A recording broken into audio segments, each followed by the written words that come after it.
Thank you sir, समय निकालने के लिए एजेंडा छत्तीसगढ़ के मंच पर आने के लिए।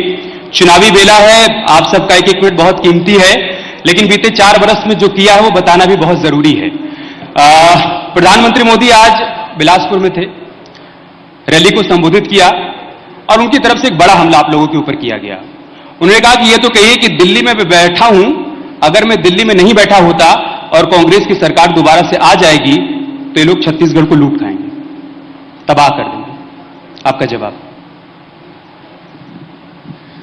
देखिए, हम लोग कई मुद्दों पे, कई अवसरों पे अक्सर कहा करते हैं, भारतीय जनता पार्टी का बड़े से बड़ा नेता झूठ बोलने में जबरदस्त तौर पर माहिर है। ये मैं कांग्रेसी होने के नाते नहीं कह रहा हूं, लेकिन ये सत्य है। सुबह भी हम लोग एक कार्यक्रम थे तो मैंने वहां भी कहा, भारतीय जनता पार्टी का कोई कार्यकर्ता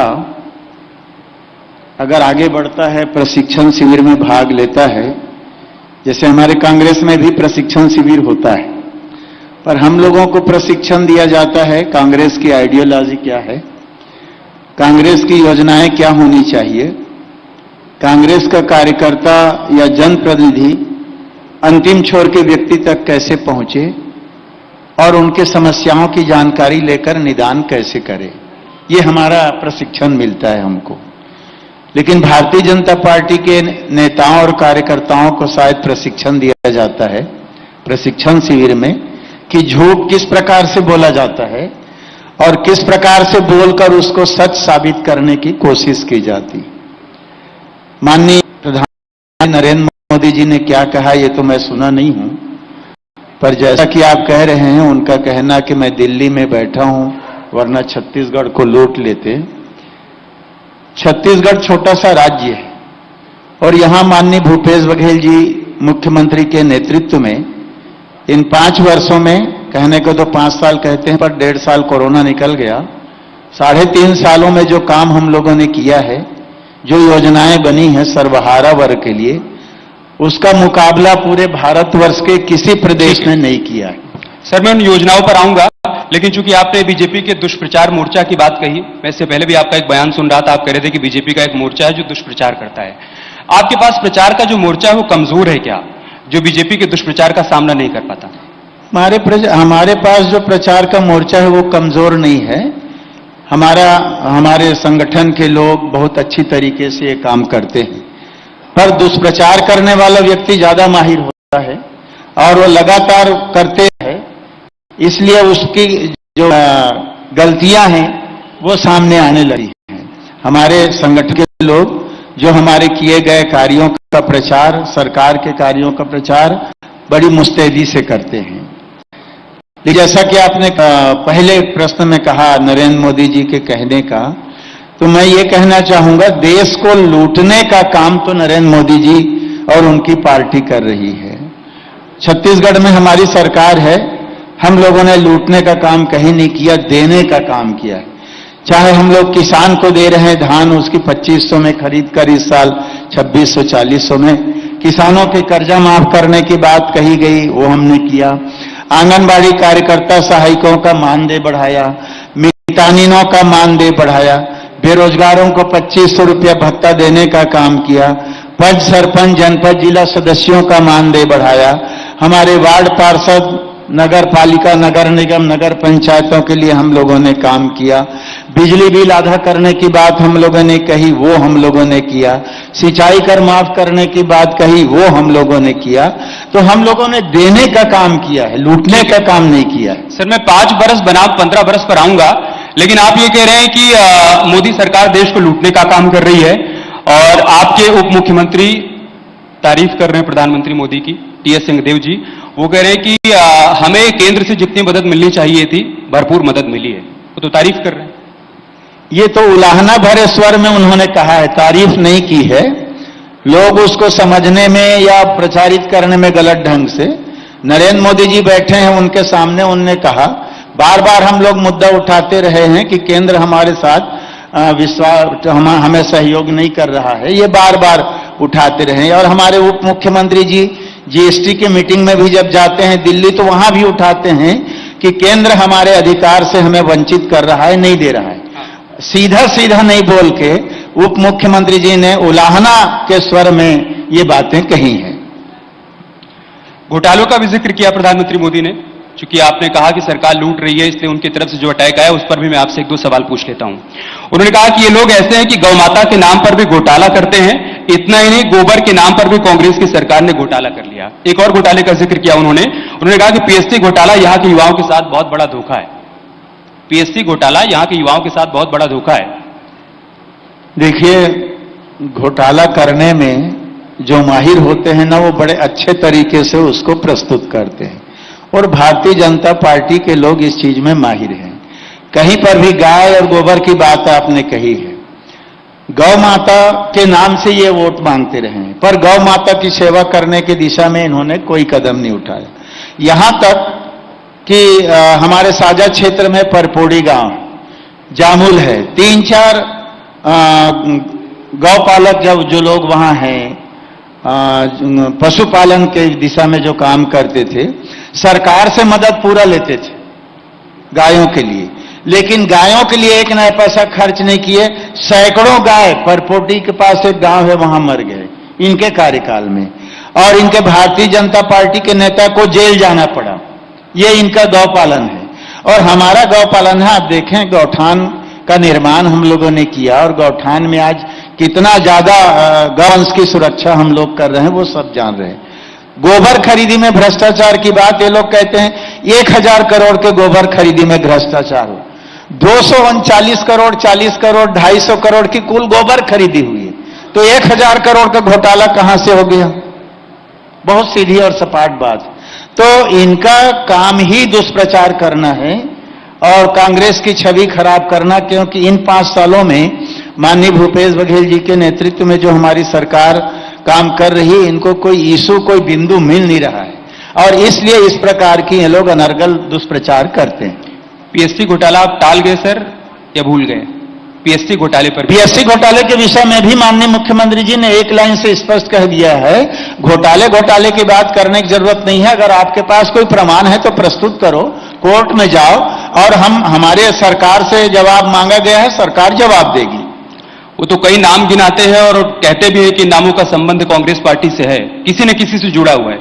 कांग्रेस पार्टी का है तो उसको चयनित होने का अधिकार नहीं है क्या? या एक परिवार में बहुत ब्रिलियंट निकल गए तो उनके यहां 1 से 2 चयनित होने का अधिकार नहीं है क्या? अगर घोटाले से हुआ है तो प्रमाण दें, उसकी छानबीन की जाएगी और कार्रवाई किया जाएगा। ठीक है सर। हमारे सत्र का टाइटल है, क्या खत्म हुआ नक्सलवाद? एक गृह मंत्री के तौर पर कितनी बड़ी चुनौती के तौर पर आप इसको देख रहे थे जब सत्ता में आए, और उस चुनौती से कितना आप लोग पार पा पाए? देखिए, नक्सलवाद का जहां तक प्रश्न है, ये इसको एक गृह मंत्री के नाते मैं बहुत बड़ी चुनौती मानता हूं, क्योंकि इसके पहले हम लोग 15 साल पिछला देखे हैं और उसके पहले भी देखे हैं। छत्तीसगढ़ को नक्सलगढ़ के रूप में जाना जाने लगा था, लोग छत्तीसगढ़ आने के लिए डरने लगे थे। लेकिन जब हमारी सरकार बनी तो माननीय मुख्यमंत्री भूपेश बघेल जी ने एक त्रिवेणी शब्द दिया, विश्वास, विकास और सुरक्षा। इन 3 चीजों को लेकर हम लोगों ने काम आगे किया। चुनौती की बात आपने कही, एक बहुत बड़ी चुनौती नक्सली अभियान है। कई चीजें हैं, आदिवासियों के बीच जाकर नक्सली उनको नक्सली बनाते हैं, उनको डराते हैं, धमकी देते हैं, मारते हैं। एक चुनौती हमारे सामने कि उसको कैसे रोका जाए, नक्सलियों के घुसपैठ आदिवासियों के बीच को कैसे रोका जाए। आदिवासी पुलिस फोर्स जब जाता था तो उसको अपना दुश्मन समझते थे। एक हमारे सामने बड़ी चुनौती थी कि हम उसको कैसे रोकें। तो हम लोगों ने एक तय किया कि हम आदिवासियों को हल पकड़ाएं या बंदूक, यहां से हम लोगों ने शुरुआत की। पुलिस फोर्स जाता है तो वो विरोध करते थे, लेकिन अब वो लोग समझते हैं आदिवासी पुलिस हमारी सुरक्षा के लिए है, और इस कारण से वो अब हमको सपोर्ट करने लगे हैं। और इसलिए आदिवासियों को हम लोगों ने हल पकड़ाने का काम किया, बंदूक से दूर करने का काम किया, एक उनके मन में विश्वास पैदा करने का काम किया कि सरकार आपके साथ है। हमारी जमीन उनको वापस किया गया, समर्थन मूल्य घोषित किया गया, लघु वनोपज 4-5 चीजों का था, वो 50-60 उनके लघु वनोपज को खरीदी की व्यवस्था हमने की। आज उनके हाथ में पैसा जाने लगा। आज आप देखेंगे बस्तर में, आपको सुनकर ताज्जुब होगा कि सर्वाधिक मोटरसाइकिल बिका है बस्तर में, ट्रैक्टर सर्वाधिक बिका है बस्तर में।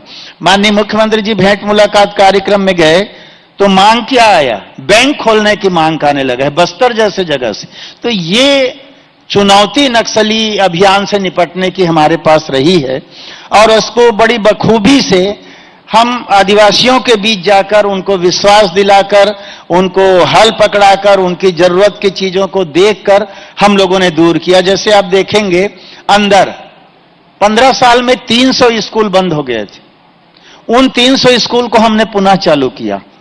अंदर हम लोगों ने राशन दुकान की व्यवस्था की, अंदर हम लोगों ने बिजली व्यवस्था की, अंदर हम लोगों ने पेयजल की व्यवस्था की, अंदर हम लोगों ने स्कूल स्वास्थ्य की व्यवस्था की, हाट बाजार क्लीनिंग के माध्यम से, अनेकों माध्यम से आज नक्सली बस्तर में एक किनारे में सिमट गए हैं।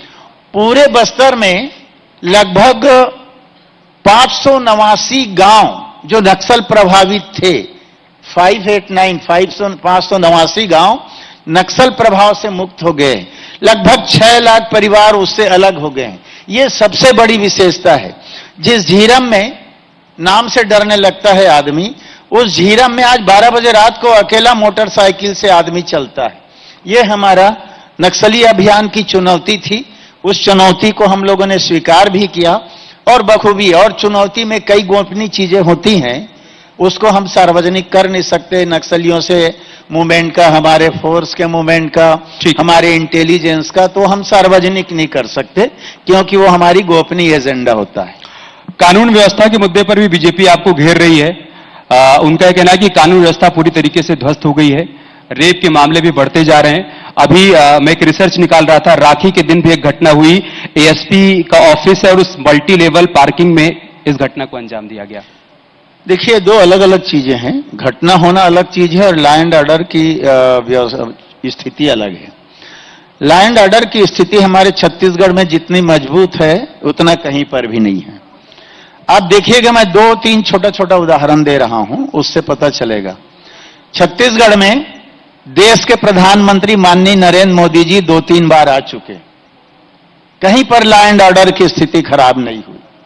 छत्तीसगढ़ में केंद्रीय गृह मंत्री अमित शाह जी कई बार आ चुके, कहीं पर लॉ एंड ऑर्डर की स्थिति खराब नहीं हुई। सबसे बड़ा उदाहरण तो यह है कि प्रधानमंत्री की सुरक्षा और केंद्रीय गृह मंत्री की सुरक्षा और बाकी छोटे जितने भी चक्का जाम हुए, घेराव हुए, धरना हुए, प्रदर्शन हुए इन 5 सालों में, अलग अलग कर्मचारी संगठनों का, किसान यूनियन का, बहुतों का, लेकिन आप देखेंगे कहीं अप्रिय घटना नहीं हुई। शांतिपूर्ण ढंग से हमारा पुलिस फोर्स उनसे चर्चा करके सुलझाने में कामयाब रहा। कहीं पर भी लॉ एंड ऑर्डर की स्थिति निर्मित नहीं हुई। ये जरूर है कि कहीं पर कोई घटना होता है तो उसमें इंक्वायरी हो रही है, जांच हो रहा है, तो बीजेपी के लोग जबरदस्ती उसमें घुसकर राजनीति करते हैं और लॉ एंड ऑर्डर की स्थिति बिगाड़ने की कोशिश करते हैं। पर हमारा फोर्स मुस्तैदी से वहां भी काबू में उसको कर लेता है। लॉ एंड ऑर्डर के योगी मॉडल पर आप क्या कहेंगे? आप ये कह रहे हैं कि सबसे बेहतर कानून व्यवस्था छत्तीसगढ़ की है, लेकिन बीजेपी शासित राज्यों की बात की जाए तो बीजेपी मुखरता से कहती है कि जो मॉडल यूपी में सेट किया गया है बाकी राज्यों के लिए एक नजीर है। वो कहते हैं, मैंने पहले कहा, दुष्प्रचार करना उनका काम रहता है। उससे भी बेहतर हमारे छत्तीसगढ़ का लॉ एंड ऑर्डर की स्थिति है, विकास की स्थिति है, यहां आपस में भाईचारा और सद्भावना की स्थिति है। सब लोगों में विश्वास जागा है छत्तीसगढ़ के सरकार के प्रति।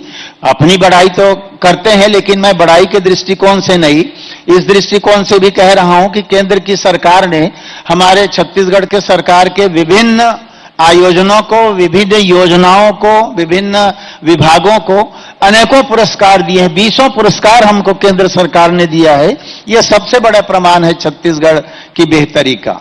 सर, मैं कुछ राष्ट्रीय मुद्दों पर भी आपसे सवाल करूंगा, लेकिन उससे पहले चूंकि आप कृषि मंत्री भी हैं, तो बीते 4 बरस में किसानों के लिए क्या कुछ बड़े काम किए गए आप लोगों की तरफ से? बड़ी उपलब्धियां क्या रही, उसके बारे में जानकारी दीजिए, और क्या रह गया, क्या कसर रह गई, वो भी बताइए। 2 बातें आपने कही, क्या बड़े मुद्दे हम लोगों ने किसानों के लिए किया। सबसे बड़ी बात तो हम लोगों ने किसानों का कर्जा माफ और धान खरीदी, दो बड़े चीज। देखिए, पहले के सालों में आप देखेंगे पेपरों में छपता था किसान कर्ज से लदे होने के कारण आत्महत्या किया। हमारे लिए खुशी की बात यह है कि इन 5 वर्षों में एक भी किसान कर्ज से लदे होने के कारण आत्महत्या नहीं किया है। यह हमारे लिए, हमारे सरकार के लिए बड़ी खुशी की बात है। चुनाव से पहले हमारे नेता राहुल गांधी जी आए थे रायपुर की सभा में। उनने कहा था हमारी सरकार बनाओ, 10 दिन के अंदर हम किसानों का कर्जा माफ करेंगे। सरकार बनी, लोगों ने विश्वास किया, शपथ ग्रहण हुआ। अपने नेता को छोड़ने हम एयरपोर्ट गए। हम 3 लोगों ने शपथ लिया, माननीय भूपेश बघेल जी ने, मैंने और टीएस सिंहदेव ने। चाहते तो 10 दिन का समय था, थोड़ा सा उत्सव, जुलूस, खुशी, 15 साल के बाद गवर्नमेंट बने थी, हम करते, लेकिन हम लोगों ने ये नहीं किया। 10 दिन के समय के बावजूद एयरपोर्ट से सीधे हम लोग मंत्रालय गए। माननीय मुख्यमंत्री जी ने कहा 10 दिन नहीं, किसानों के लिए 2 घंटे के अंदर, 10 दिन का समय होने के बावजूद हम लोगों ने 2 घंटे के अंदर किसान के कर्जा माफी के पत्र पर कैबिनेट में हस्ताक्षर किया। यह सबसे बड़ा काम किसानों के हक में है। धान खरीदी की व्यवस्था, बोरे की व्यवस्था नहीं होना, धान के सड़ने की बात आना, सब लगातार चला है। लेकिन हम लोगों ने ऐसी व्यवस्था की, 2500 में धान खरीदने की बात कही थी, केंद्र सरकार ने अड़ंगा लगा दिया कि आप समर्थन मूल्य से 1 पैसा भी अगर ज्यादा दोगे तो हम आपका चावल नहीं खरीदेंगे। माननीय मुख्यमंत्री जी ने एक नया तरीका निकाला, समर्थन मूल्य में हम धान खरीदे।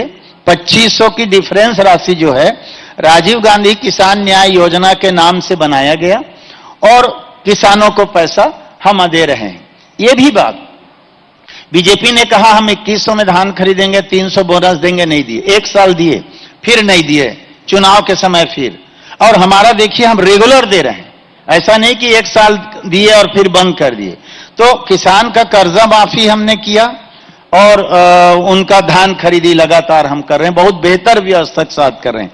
कहीं कोई करप्शन नहीं, कहीं कोई भ्रष्टाचार नहीं, ऑनलाइन आवेदन, पैसा बटन दबाते हैं उनके खाते में डायरेक्ट पैसा जाता है, कहीं कोई कमीशन खोरी की बात नहीं। सर, आखिरी के 2 मिनट हमारे पास बचे हैं, तो 2 अहम सवाल रह गए हैं, वो मैं आपसे पूछ लेता हूं। एक तो ये कि अगर इतना सब कुछ किया है तो फिर सनातन विवाद की जरूरत क्या है? सनातन से दिक्कत क्या है? सनातन विवाद हमारे तरफ से कहां है? ना हमारे तरफ से, ना हमारी सरकार की ओर से कहीं कोई सनातन विवाद नहीं है। सनातन की बात तो बीजेपी करती है और उसके नेता को पूछ दो सनातन क्या है तो उनको खुद मालूम नहीं है। सर, उदयनिधि स्टालिन कहते हैं कि सनातन डेंगू है, मलेरिया है, ए राजा कहते हैं कि एड्स है। मैं बताया ना, और आपके गठबंधन साथी हैं वो। मैं पहले ही बता के स्पष्ट तौर पर कह रहा हूं, सनातन एक बहुत व्यापक शब्द है और उस पर चर्चा बहुत व्यापक है। सनातन कह देने भर से कोई सनातनी नहीं हो जाता। वो कम से कम, जैसा कि आपने कहा 2 मिनट का समय, आधा घंटा 1 घंटा भी सनातन के चर्चा के लिए बहुत छोटी चीज। सनातन पर चर्चा के लिए तो कई दिन का समय चाहिए। और अगर बीजेपी के लोग सनातन पे चर्चा करना चाहते हैं तो हम सहर्ष तैयार हैं। अलग से मंच आ जाए, सनातन पे, धर्म पे, अध्यात्म पे, रामायण पे, गीता पे, भागवत पे, कुरान शरीफ पे, बाइबिल पे, हम हर चीज पे चर्चा करने सर, इस पर एक बात यह कि क्या ये सहूलियत की राजनीति है क्या, कि साउथ में अगर सनातन को कोसना अपने आप को सूट कर रहा है तो कोसो, लेकिन नॉर्थ में आ जाओ तो ये कहो कि हम सनातनी हैं? अलग अलग बात नहीं, बोलने का तरीका है अलग अलग ढंग से। वहां क्या चलता है, क्यों उनने कहा, यहां क्या चलता है, क्यों यहां कहते हैं, ये सब बृहत चर्चा का विषय है। ठीक है, इसलिए एक लाइन पे इसका कोई उत्तर नहीं हो सकता। भारत से क्या दिक्कत है सर? भारत से क्या दिक्कत है? भारत से क्या दिक्कत है? भारत से, भारत, इंडिया और भारत, उनको इंडिया नाम से क्या तकलीफ? इंडिया तो लिखते ही हैं, हम तो भारतीय हैं गर्व से कहते हैं, पर उनको इंडिया नाम से क्या तकलीफ है? विदेशों में जाते हैं तो भारतीय भी कहते हैं, हिंदी में, अंग्रेजी में बोलने वाला इंडिया कहता है। तो उनको इंडिया, हमारा कांग्रेस संगठन गठबंधन ने इंडिया कह दिया, डर उनको क्यों है नरेंद्र मोदी को इंडिया से? मैं ये जानना चाहता हूं। भारत से हमको कोई डर नहीं है, कोई एलर्जी नहीं, इंडिया से उनको इंडिया से क्यों डर है, ये हम जानना चाहते हैं। बहुत बहुत शुक्रिया सर, समय निकालने के लिए, इस मंच पर आने के लिए और बेबाकी से सारे सवालों का जवाब देने के लिए। आपको भी बहुत बहुत धन्यवाद, न्यूज़ 18 को। बहुत बहुत शुक्रिया सर। आपसे मैं रिक्वेस्ट करूंगी आप प्लीज स्टेज पर बने रहिए, आप स्टेज पर बने रहिए। बहुत बहुत शुक्रिया, आपने इतने बेबाकी से सारे सवालों का जवाब दिया। सहयोगी अमित को भी बहुत बहुत शुक्रिया। मैं इस वक्त स्टेज पर आमंत्रित करना चाहूंगी CEO Hindi news cluster news 18 network